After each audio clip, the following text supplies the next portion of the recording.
रोशन तुम्ही से दुनिया, रौनक तुम्ही जहां की। दोस्तों, संगीतकार जोड़ी लक्ष्मीकांत प्यारेलाल ने सन 1963 में आई फिल्म पार्स मनी में रफ़ी साहब के गीतों के साथ करियर की शुरुआत की और इसे इत्तेफाकी कहेंगे कि आवाज़ के जादूगर रफ़ी साहब के जीवन के अंतिम गीत को भी इसी जोड़ी ने संगीत दिया था। शाम फिर क्यों उदास है। रफ़ी साहब ने लक्ष्मीकांत प्यारेलाल के लिए लगभग 400 गाने गाए। लक्ष्मीकांत जी और प्यारेलाल जी के म्यूजिक डायरेक्शन में मोहम्मद रफ़ी ने कई हिट और एवरग्रीन गाने गाए हैं।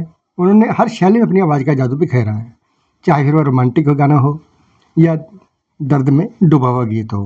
वो जब याद आए, बहुत याद आए, या फिर भक्ति गीत हो। सुख के सब साथी। रफ़ी साहब और लक्ष्मीकांत प्यारेलाल का कॉम्बिनेशन बहुत सफल रहा और उन्होंने कई ब्लॉकबस्टर फिल्मों में संगीत दिया।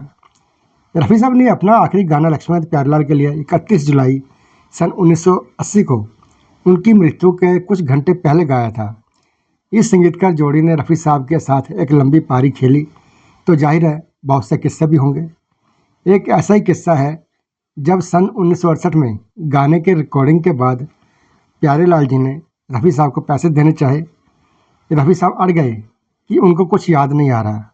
आखिर क्या था वो किस्सा, इसी के बारे में बात करते हैं।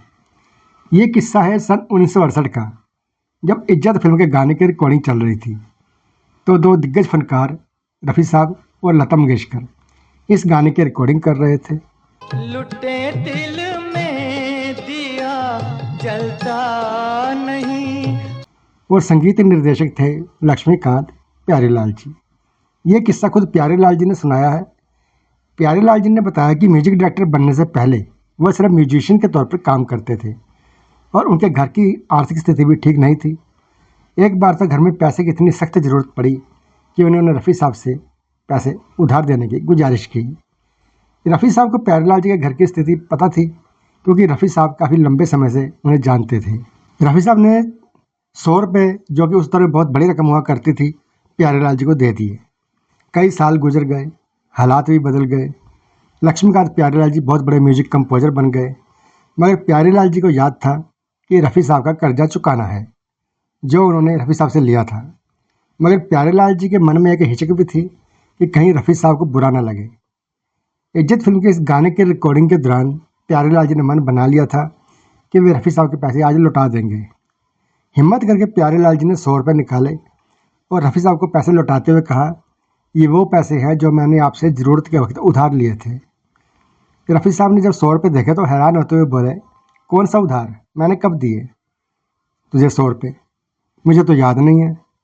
प्यारेलाल जी ने लाख कोशिश कर ली कि रफ़ी साहब को कुछ याद आ जाए, मगर रफ़ी साहब को याद नहीं आया और उन्होंने पैसे नहीं लिए और यह भी कह दिया कि जब तक उन्हें याद नहीं आएगा तब तक वो पैसे नहीं लेंगे।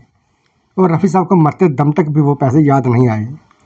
दोस्तों, गौर करने वाली बात यह है कि रफ़ी साहब को क्या सच में याद नहीं आया था या फिर उन्होंने पैसे इसलिए नहीं लिए कि कहीं प्यारेलाल जी शर्मिंदा ना हो। रफ़ी साहब बहुत ही विनम्र व्यक्ति थे, दूसरों की मदद के लिए हमेशा तत्पर रहते थे। रफ़ी साहब को जानने वाले लोग भी उन्हें फरिश्ता तक कह देते थे। तो दोस्तों, ये था आज का वीडियो। वीडियो पसंद आया हो तो लाइक कीजिए, शेयर कीजिए और ऐसे ही और वीडियो देखने के लिए हमारे चैनल को सब्सक्राइब ज़रूर करें। धन्यवाद।